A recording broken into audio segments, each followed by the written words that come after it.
नमस्कार, बहुत स्वागत है आप सभी का इंडिया वॉइस में। मैं हूं आपके साथ आकांक्षा श्रीवास्तव। बुलेटिन की शुरुआत में ही आपको सीधे लिए चलते हैं गोरखपुर की ओर, जहां से मुख्यमंत्री योगी आदित्यनाथ लाइव आ रहे हैं। क्या कुछ कह रहे हैं, सुनवाते हैं आपको।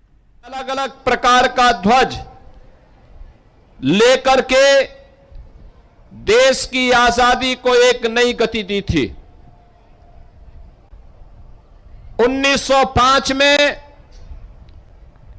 भारत की आजादी का मंत्र बना था स्वदेशी, और उसके उपरांत 1930 के दशक में तिरंगा के बीच में चरखा यह भारत का एक स्वाधीनता संग्राम सेनानियों का यह ध्वज बना था। स्वतंत्र भारत ने तिरंगा के साथ धर्म चक्र परिवर्तन आया। उस समय के भारत के सभी राज्यों का प्रतिनिधित्व करने वाले चक्र को लेकर के इस राष्ट्र ध्वज को स्वीकार किया। यह हमारा सौभाग्य है कि जिस राष्ट्र ध्वज के लिए पहले भारत के नागरिकों को न्यायालय में लड़ाई लड़नी पड़ती थी कि मैं अपने घर में राष्ट्र ध्वज लगाना चाहता हूं, 1947 से लेकर के लगातार एक लंबी लड़ाई लड़ने के बाद कांग्रेस और अन्य दलों की सरकारें वह अधिकार भारत के नागरिकों को नहीं दे पाई। हम आभारी हैं प्रधानमंत्री मोदी जी के, जिन्होंने देश की आजादी के अमृत महोत्सव वर्ष में 2022 में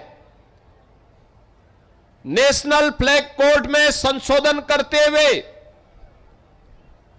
उन्होंने यह सुनिश्चित किया कि सम्मानजनक तरीके से अगर कोई नागरिक अपने घर के ऊपर भारत के तिरंगा को लगाना चाहता है तो उसको यह स्वतंत्रता मिलनी चाहिए। और हर घर तिरंगा ये प्रधानमंत्री मोदी जी के उसी आह्वान का हिस्सा है, जब भारत का हर नागरिक अपने राष्ट्र के प्रतीक, भारत के आन बान शान के प्रतीक तिरंगा को अपने घर के ऊपर लहरा करके गौरव की अनुभूति कर सकता है। बहनों और भाइयों, हम सबको इस बारे में ध्यान रखना होगा। 2022, 2023, 2024, 2025 के बाद अब 2026 में भी ये तिरंगा यात्रा के साथ हर घर तिरंगा का यह अभियान आज चरम की ओर आगे बढ़ रहा है। याद रखना, राष्ट्र के महापुरुष और राष्ट्र के क्रांतिकारी किसी भी युवा के लिए प्रेरणा होती है। ये जो तिरंगा है, ये तिरंगा भारत के क्रांतिकारियों, भारत के स्वाधीनता संग्राम सेनानियों के बलिदान की अमिट गाथा का नाम है। उस अमिट गाथा की प्रेरणा है। किसी युवा से अगर उसके आदर्श को छीन लो, इसका मतलब है युवा को हमने गौरव के क्षणों से वंचित किया है, एक अन्याय किया है युवा के साथ। और इसीलिए प्रधानमंत्री जी ने हर युवा को गौरव की अनुभूति से जोड़ने के लिए हर घर तिरंगा को अनिवार्य किया है कि हर घर तिरंगा लगे, और तिरंगा के प्रति जागरूकता के लिए तिरंगा यात्रा निकाली जा रही है। हजारों की संख्या में युवा तिरंगा लेकर के खड़े हैं। कभी ये तिरंगा भारत की आजादी का मंत्र बना था, भारत की आजादी का केंद्र बिंदु उत्तर प्रदेश बना था। कभी मंगल पांडे ने बैरकपुर में जो चिंगारी लगाई थी, गोरखपुर में शहीद बंधु सिंह, झांसी में झांसी की रानी लक्ष्मीबाई, बिठूर कानपुर में त्यात्या टोपे, मेरठ में धन सिंह कोतवाल, के नेतृत्व में लड़ाई हर जनपद, हर गांव से निकल करके भारत की आजादी का मंत्र बनता हुआ दिखाई दिया था। यह आजादी अचानक नहीं मिली हमें, आजादी के लिए कीमत चुकानी पड़ी थी। 1922 में चोरी चोरा की ऐतिहासिक घटना घटित होती है। इस ऐतिहासिक घटना ने अंग्रेजों की चूलों को हिला करके रख दिया था। 1925 में लखनऊ के काकोरी में पंडित राम प्रसाद बिस्मिल, ठाकुर रोशन सिंह, अस्फाउल्लाह खां, चंद्रशेखर आजाद, सचिंद्रनाथ सान्याल, राजेंद्र नाथ लाड़ी, इन सभी क्रांतिकारियों ने मिलकर के भारत को लूट करके ब्रिटिश सर जो पैसा इंग्लैंड ले जाना चाहते थे, उस पैसे को वापस अपने कब्जे में लेकर के भारत की आजादी के लिए उसका इस्तेमाल हो, इसके लिए उन्होंने कार्य प्रारंभ किया था। एक train action, Kakori train action की घटना को अंजाम दिया था। बहनों और भाइयों, अंग्रेजों ने इसे डकैती कहा था। और क्या दुर्भाग्य है कि 1947 में देश आजाद होता है और 1947 से लेकर के लगातार 2022 तक देश के अंदर यही पढ़ाया जाता रहा है कि काकोरी डकैती की घटना, काकोरी ट्रेन डकैती की घटना सिखाया जाता रहा। क्रांतिकारियों का इससे बड़ा अपमान क्या हो सकता है। प्रधानमंत्री मोदी जी ने काकोरी ट्रेन घटना को ट्रेन एक्शन की घटना बताया, कहा कि भारत की आजादी का मंत्र था।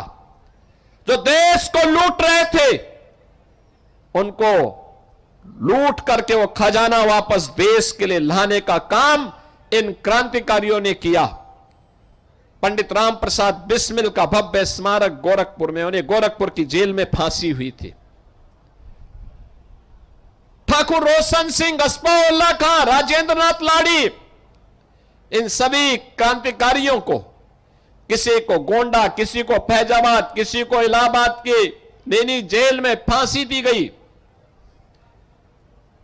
वह सम्मान नहीं मिल पाया इन क्रांतिकारियों को। आजादी के बाद याद करिए, इन क्रांतिकारियों की मूर्तियां नहीं रखने दी जाती थी, इनके स्मारक नहीं बनने दिए जाते थे, इनके नाम पे संस्थाओं के नाम और सड़कों के नाम नहीं रखने दिए जाते थे। एक ही परिवार के नाम, एक ही परिवार के नाम से सभी संस्थाओं का नाम होता था। एक ही परिवार के नाम पे सभी स्कीमें घोषित होती थी। आज इन क्रांतिकारियों को सम्मान दिया जा रहा है। ये तिरंगा यात्रा भारत के उन हुतात्माओं को, अमर बलिदानियों को, स्वाधीनता संग्राम सेनानियों के प्रति सम्मान का प्रतीक भी है। हर घर तिरंगा के माध्यम से हम सब भारत के प्रतीकों के प्रति सम्मान का भाव व्यक्त करें। इस विश्वास के साथ ये यात्रा आज हमारी यहां पर प्रारंभ हो रही है। मैं आप सबका आह्वान करूंगा, आपके हाथ में तिरंगा है, ये तिरंगा हम अपने हाथ में लेकर के चलेंगे। जो लोग सड़कों पर खड़े हैं वह भी इस तिरंगा यात्रा का हिस्सा बनेंगे। ऐसा नहीं कि वे लोग अपने जगह पे बैठ जाएं, या तिरंगा को फेंकना नहीं है। ये तिरंगा भी हमारे हाथों में होगा। और जब यात्रा महाराणा प्रताप की मूर्ति में विश्राम लेगी, तिरंगा को अपने घर में ले जाकर के अपने घर में पहना करके सेल्फी विद तिरंगा के साथ इसको अपलोड करिए। और देश में इस वर्ष हम लोगों ने लक्ष्य रखा है 5 करोड़ घरों में तिरंगा लहराने का। 5 करोड़ घर में, हर संस्था, हर सरकारी, अर्ध सरकारी, निजी इंस्टीट्यूशन में, उद्योगों में, व्यापारिक संस्थानों में, घरों में यह तिरंगा लहराया जाएगा। राष्ट्रभक्ति और राष्ट्र के प्रति जिन क्रांतिकारियों और स्वाधीनता संग्राम सेनानियों अपने अपना सर्वोच्च बलिदान दिया है, वह इस बात को लेकर के उन्होंने जाति पाति नहीं देखी, उन्होंने राष्ट्र देखा, राष्ट्र प्रथम भाव के साथ कार्य किया। और राष्ट्र प्रथम भाव का परिणाम था सर्वोच्च न्यौछावर करने के बाद भी उन क्रांतिकारियों को जो सम्मान पिछली सरकारों के समय में मिलना चाहिए था, नहीं मिला। आज हम सबको तिरंगा का सम्मान करके, वंदे मातरम का सम्मान करके, राष्ट्रगान का सम्मान करके हम उन क्रांतिकारियों को सम्मान दे सकते हैं। स्वाधीनता संग्राम सेनानियों को, अपने पूर्वजों को, अपनी विरासत को सम्मान दे सकते हैं। और उसी सम्मान के लिए आपका आह्वान करते हुए मैं आप सबसे इस बारे में अपील करूंगा, ये तिरंगा हमारे घर में लहराना चाहिए।